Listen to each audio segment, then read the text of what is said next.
Good morning, everybody, and welcome to Get on the Bus, Rev Up Your Reference Skills program. My name is Jamie Marcus. I'm the Library Development Manager at the Wyoming State Library and the coordinator for this program.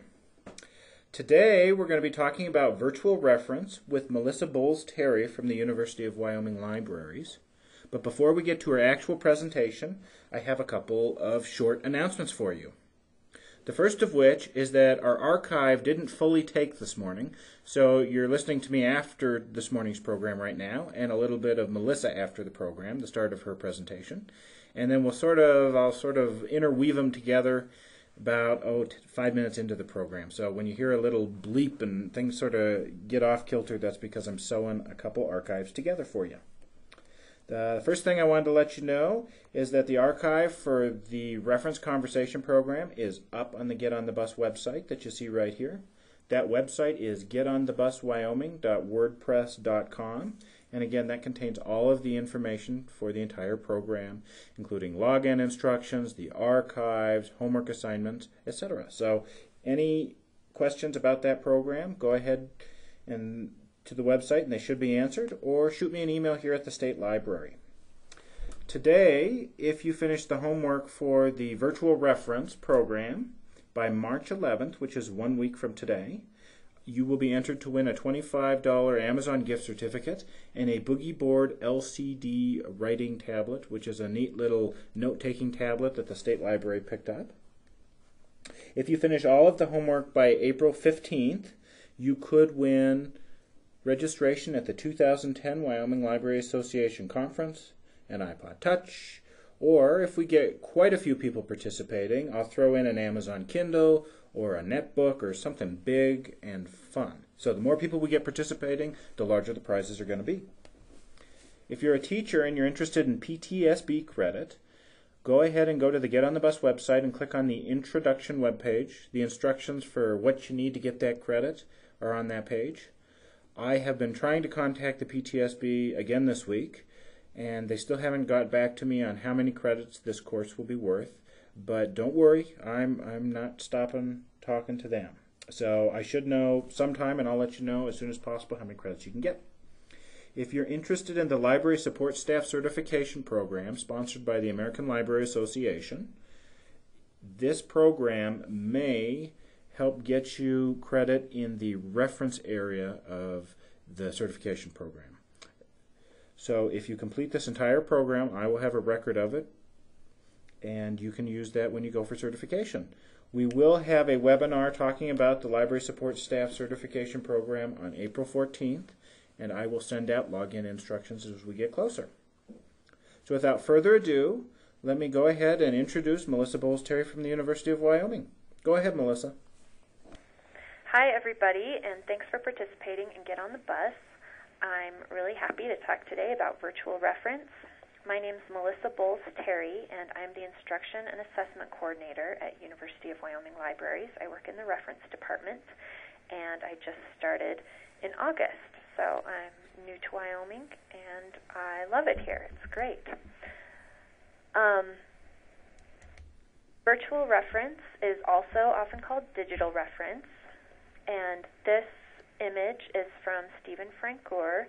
He has a pretty great blog that's all about digital reference that I linked to in the readings that are on the Get on the Bus website and also at the end of this slideshow.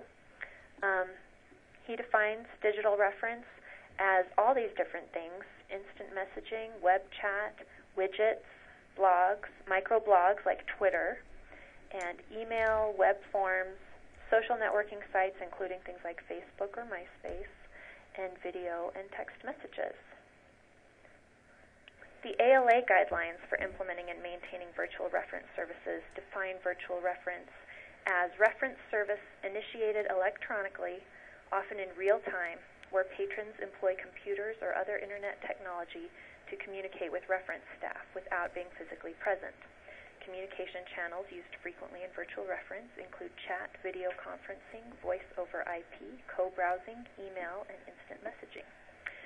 So they define virtual reference pretty similar to the way that Stephen is defining digital reference here in this chart. Basically, it's reference service at a distance, and it's often synchronous.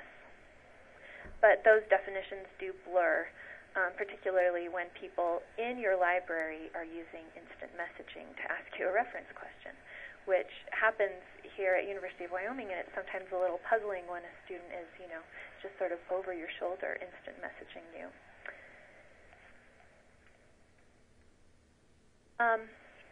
You might ask, why try virtual reference? A couple of reasons might be that it provides synchronous help for remote users. And of course, so does the telephone. People who are not physically in your library can call you. But if you offer something like instant messaging, then they can get help in another way as well. Some people prefer it to phone. I know I do, because I feel a little less pressure to be as quick, because on the phone you have this dead, awkward space if you're not talking, and instant messaging can ease that anxiety a little bit. And many library users, especially teens and young adults, are really comfortable with instant messaging. So consider your audience and think about whether it might be useful for your patrons.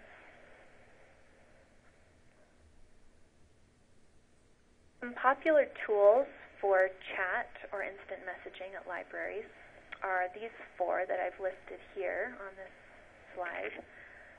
Meebo and Trillian are both free aggregators where you can just easily pick up a bit of code and embed a widget that looks like these things in your website, and then your patrons can really easily just type in those boxes, and then the reference librarian just writes back. And it's a really easy way to connect. With Meebo and Trillian, you can also aggregate chat from a lot of different systems. So if your patrons are already on Google Chat or AOL or MSN, they can sign in from their end and then chat with you, and all the chat still comes to that one place to where you're signed into Meebo or Trillian. So those are really good aggregators, and like I said, they're free. At University of Wyoming, we use Meebo. Question Point is a service from OCLC, and it gives you a 24/7 response to your patrons. If you sign into a consortium, of course, there's a cost, and basically someone somewhere will answer your patrons' questions, even when you are not at the library. And they also have this chat widget that brings everything together. Library Help is a fairly new product, and it consolidates email, chat, and text messaging all in one place. I haven't used it myself, but it looks pretty interesting, and it might be a good option for some libraries. So those are kind of the nuts and bolts.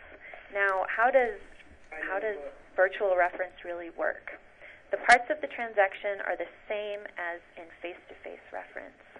And Marianne and Tamara did a really good job of presenting that on Tuesday. And so I'm going to talk about some of the same things, just transferred to an online environment. It's important to greet the patron and demonstrate your approachability that way. If your patron isn't seeing you face-to-face, they don't see you smiling or looking up at them, but they should be able to see that you are signed in to an instant messaging service, and they should then get a greeting from you if they approach you. It's important to ask open and closed questions, listening and inquiring. And sometimes we find here, we've had some discussions in the reference department at University of Wyoming, that we get in a hurry with instant messaging because it's supposed to be instant. And if you get in too big of a hurry and you're just trying to feed the patron an answer as quickly as possible, you forget about asking questions. So it's really important to keep that in mind. Then, of course, you search and try and provide the patron with search tips and places to search, and check and see whether they're following you. Make sure that they're finding appropriate information by following up. Sometimes you have to ask several times what URL they're at or what their screen looks like right now, it can be a little bit difficult when you're not looking at the same thing at the same time. We'll talk about that a bit more. And then follow up and or refer to other librarians or appropriate locations, or just invite them to come back and ask more questions. So we're going to talk about those different parts in the instant messaging environment.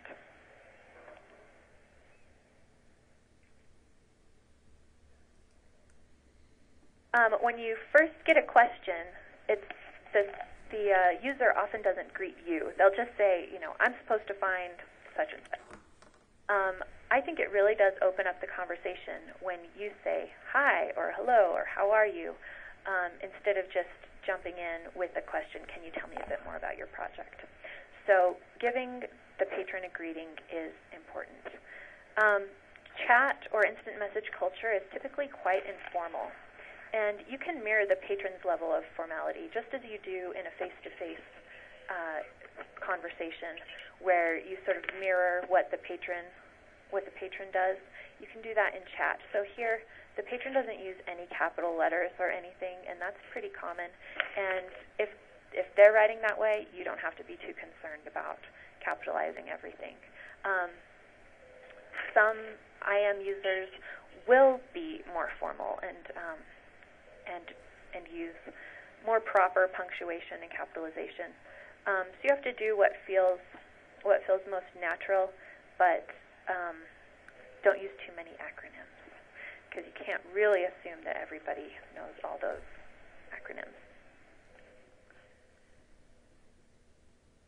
Next, you can start questioning to clarify the issues.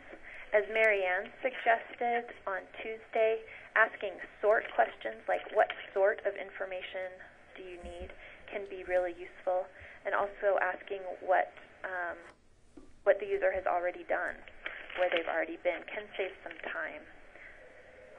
It's important to keep in touch and write back at least every 1 to 2 minutes. Silence, even though it's not as awkward as it is perhaps on the phone, can really be a turnoff, and your patrons will leave if they don't get an answer after a minute or two. So even if it's just to check back in and say, still working, ... they need to know that you're still there. Since they're not seeing you face to face and they don't really know what you're doing, you do need to reassure them pretty often that you're still around, you're still working on their question.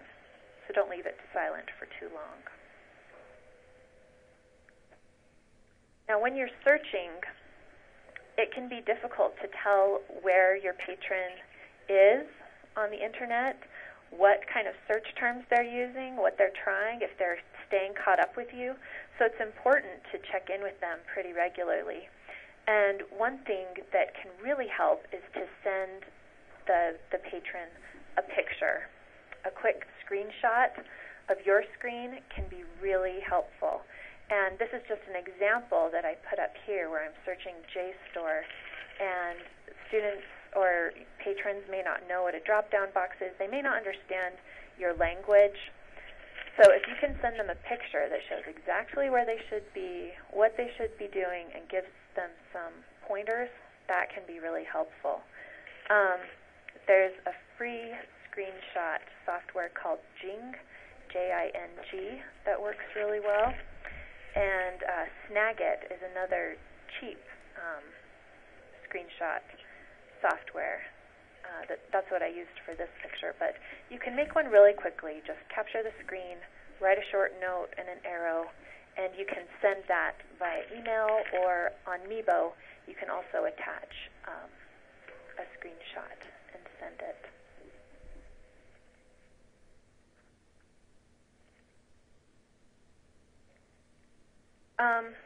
Be sure to send the patron links to try to stay on the same page. Describe how to get to resources and check on what their current URL is. And ask questions like, are you seeing good results?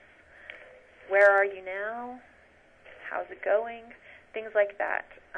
Because patrons may leave you hanging for a while. They may go off and try searching, and if you don't see a response from them for a couple of minutes, you may just want to say, how's it going so far? Also, you'll see here that I broke my message up into 2 parts. I like to send about a line at a time. It takes a long time to type in a whole paragraph, and so breaking it up into little bits is fine because then you're checking in more regularly.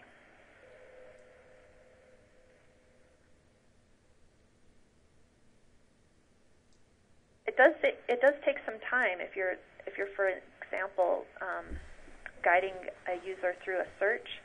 They'll have to take some time to go look at their results and see if they've really found what they wanted, especially if it's a more complicated question.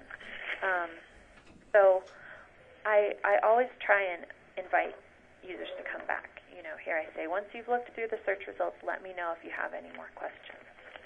And little smiley faces or icons like that can be helpful in increasing your approachability and giving students a smile even though you can't smile at them face to face. It really shows that the library is a welcoming place no matter what format they're approaching us in. If you feel like you've just been through a question that might need some major follow-up, or on the other hand, if someone asks you a question on IM that really doesn't seem possible to address in that format, just ask for an email address or a phone number. Or if the reference desk is really busy and you're staffing both face-to-face and in instant messaging, just asking for an email address can work out just fine, and you can get back to the user with a more complete answer. Really complicated questions don't work great over instant messaging. Quick questions are easy. If it's just, is this book available, or can I get to this article? That's easy enough to address over instant messaging. But if it's quite complicated, or if the student or the user doesn't have a really good grasp of what they're looking for, it can sometimes just be too much to address over instant messaging, and an email may work better. And so if the user is willing to send you their email address, it may be possible to go that route.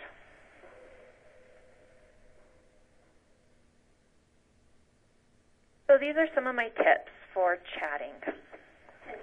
As I said before, send messages to the patron every 1 to 2 minutes. With most systems, you can set it up to ding whenever new messages come in, and as long as you have the volume turned up on your computer, it's not too hard to keep track of what's happening. Also, break messages up. Writing a whole paragraph takes too much time to read, so keep it quick and just send about a line of text at a time. Chat culture is typically pretty informal, so keep that in mind as well, and just match your tone to their tone, unless their tone is really offensive. Be on the same page. Send the patron links, describe how to get to the resources you're using, and check and make sure that they're on the same page as you are on. Invite patrons to come back soon after they've looked over information you've sent. Learning doesn't happen really quickly, even though instant messaging does happen really quickly. So give them the opportunity to come back either via chat or email or anything. Just invite them to get back in touch with you if they have more questions. One thing that can really help is to create a list of commonly used phrases to drop into your end of the chat. So you can just have a file open on your reference computer all the time that has things like, "Hi, how can I help you?" Or, "Do you have any other questions?" Those things that you just drop into chat all the time. It may make it easier for you if you just have those already typed and ready to drop in with your paste function. If you have face-to-face patrons and chat at the same desk, think about what takes precedence. And this will just depend on how your service model works. If you want to greet people who come in face-to-face, no matter what else is happening on the phone or chat, then make that clear to everyone so you have everyone who staffs the desk, so you have consistency. And if you do decide that you're going to leave chat to talk to people face-to-face, then be sure to always drop in a quick message to the chat patron saying, I'll be with you in 3 minutes, or I'll be back in, 5 minutes, or something like that.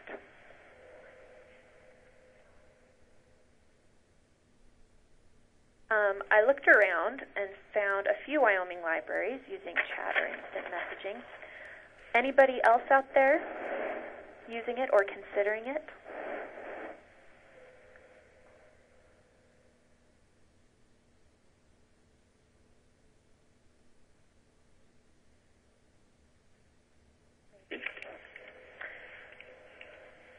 I know that, I haven't looked at our statistics, but I know that at University of Wyoming, anecdotally at least, we get fewer IMs than face-to-face queries.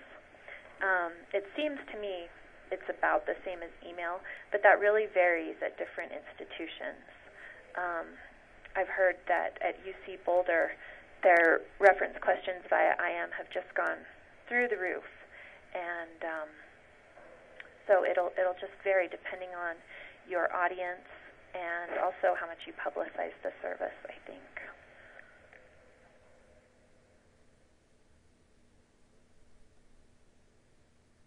So at this point, do you have questions or comments?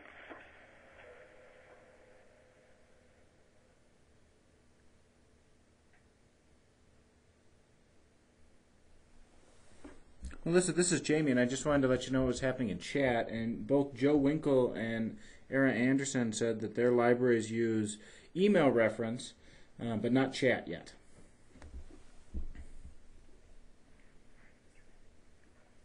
This is Era again, and I wondered if you have to have someone on the desk at all times when you chat. It just depends on what hours you set.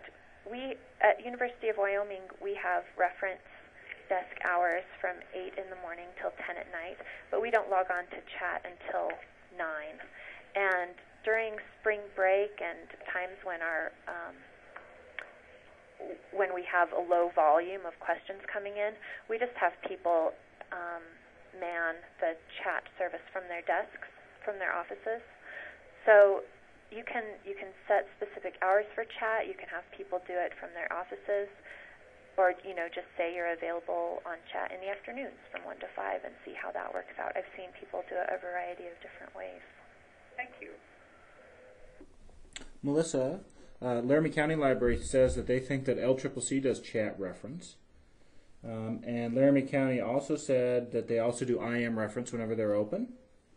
And Joe Winkle wants to know if anyone out there uses a chat application that shares screenshots directly with patrons. In Meebo, when you share an image, then it sends it as a file, so the patron has to click on it and open it up in like a Windows viewer or something like that where they can view an image. There are screen sharing chat programs. I can't think of a name right now, but where you can take over the patron screen and just show them exactly what's happening on your screen. So they're not doing the activity themselves. They're just seeing what's happening with you on your screen.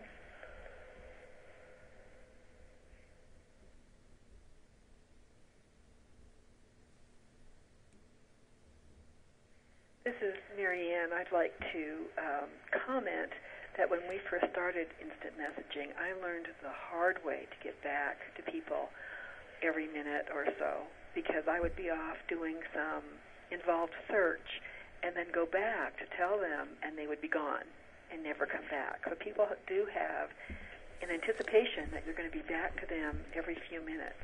And so now I make sure, like Melissa, that I send something, that I break up my chats into one-sentence things, and I send them something every minute, or else all your work is for naught. They just leave. They're expecting instant playback. And I think if you do a lot of roving reference, if you are not at the reference desk while you're working reference, then it'd be difficult to keep instant messaging at that desk. And if that's sort of the reference culture at your library, you might want to think about having people staff instant messaging from their offices or something where they're going to be more stationary so that they can respond quickly, because roving reference and IM wouldn't go really well together. Melissa, Lincoln County would be interested in knowing how they would go about setting up chat reference. Okay, that is a good question. I would recommend, if you're just getting ready to start out, I would set up a Meebo account because it's really easy. So if you go to Meebo.com, you can set up an account and get a widget really, really easily. Then you can just put that widget on your home page or on your reference page somewhere within your website, and right there you're ready to go. That's pretty much all it takes. This is a list of readings that I'll come back to and talk about. But on the Get on the Bus website, I dropped in this short video that I made that just shows you Meebo from the user side and from the librarian side, so you can see how it works from both ends. And like I said, if you just go to Meebo.com, you can create an account really easily and get started. So if you look at this video that's on Get on the Bus website, you can see how it works from either side. So in this list of readings that's also on the Get on the Bus website, I included the RUSA guidelines for implementing and maintaining virtual reference services, some trends in digital reference from the blog that I talked about earlier that I find is really useful, and then one study of the effects of librarians' behavioral performance on user satisfaction from Reference and User Services Quarterly. So those are some interesting readings, but actually maybe I'll just show you how to get started on Meebo. So if you go to Meebo.com,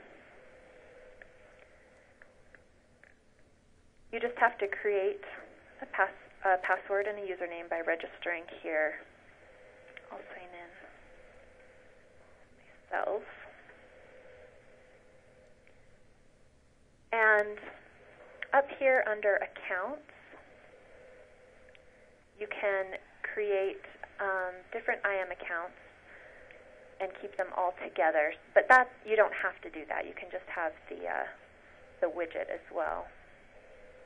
And under Preferences, you can create a widget. So you can choose what it will look like, and then you just get this code to embed. And if you copy that and paste it into your website, then you have, I'll show you what it looks like here on our UW website. This is the widget right here. So it just takes a couple of simple steps. Create an account, copy the code, and put it into your website, and you are ready to go. And Meebo is free. I see there's a question about setting up a Meebo account. It's free. So Melissa, just to reiterate that whenever you set up and put on this widget on your website, that patrons can go directly to your website and ask a question, and you don't have to worry about giving them any username or anything else. It's just there and will show when you're online and available to talk to them. Exactly. Yep, that's how it works. They don't have to sign into anything if you've embedded a widget like this. So they don't have to even really be familiar with instant messaging if they just type in the box.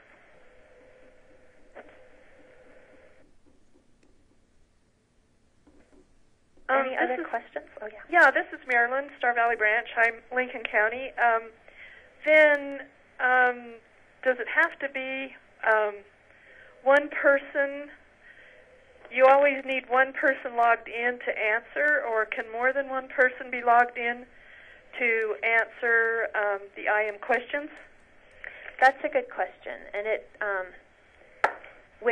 with Meebo and with Trillion, you can only have one person logged in at a time, and that's been an issue for libraries, and I think that's sort of what drove the development of library help, because it's more of a collaborative system. It's specifically for libraries, and it gives librarians a way to do that collaboratively, where you can have several people logged in at a time. You can transfer instant messages from one user to another, and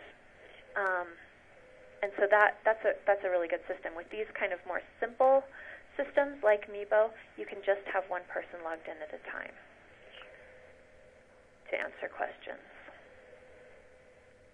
I came to University of Wyoming from University of Illinois, and we had really high volume in instant messaging traffic, and so they developed a system there called IM Collaborator, and it was developed at University of Illinois Libraries, and it's only used there right now, but I think they're aiming to sell it to other libraries as well. But it's a collaborative system too. So if you want to take a look at that one, it does look different from Meebo and from University of Wyoming. If you check out University of Illinois' Ask Us service. Melissa, the Laramie County reference staff had a couple questions about your text reference service. So they want to know how your text reference service works, and they're guessing that the text number 265010 goes directly to your Meebo account. But if you could explain that. It does. Let's see. I wasn't here when that got set up, but it's a free service as well. So students just have to text us from their phones, UW-CoRef : and then ask us a question, and it shows up in Meebo, which makes it really easy for us. I think it's a little complicated for them. I mean, you have to have that text number, and then remember to put in UW-CoRef. And but it works really well. We don't get a lot of text messages, and they tend to be even shorter because they have those little tiny keyboards. But it works pretty well from our end. If they don't put in UW-CoRef, then we don't get the message. I don't know where it goes, just out into the ether somewhere. Melissa, another question came in. What happens to a inquiry if you're not online? Not necessarily the text reference, but in Meebo and whatnot. So after 10 p.m., after we've logged off, or before 9 o'clock in the morning, this little box right here has a red light instead of a green light, and it says the librarian is offline. And when you type in the box, I think you just get a message that says the librarian is offline. So those questions are just lost. They don't go anywhere. It would be nice if they went to email or something, and some systems do that. Library Help does, and some of the more expensive systems do that. Meebo won't forward it for you. So the student or the user just has to note that the librarian is offline. And hopefully, they'll email instead.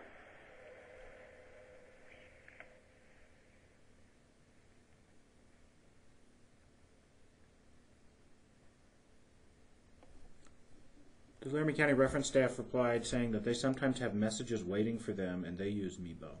So. Must have it set up a little bit differently.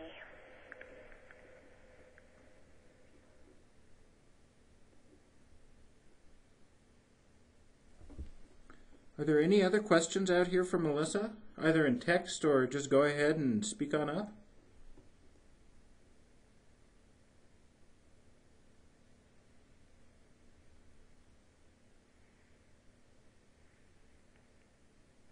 Take that box or you need that box? I can put it in the back if you want. I forgot the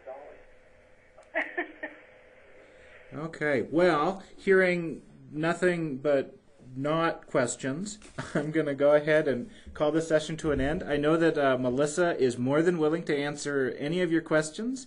If you're listening in on the archive, or if you think of them later in the day, feel free to get in contact with her at the University of Wyoming. Don't forget that next Tuesday we're going to be talking about roving reference, and we're just going to continue moving forward all month with the Get on the Bus program. So I thank you all for participating, and have a wonderful day. Thanks, everybody. Thanks, Melissa.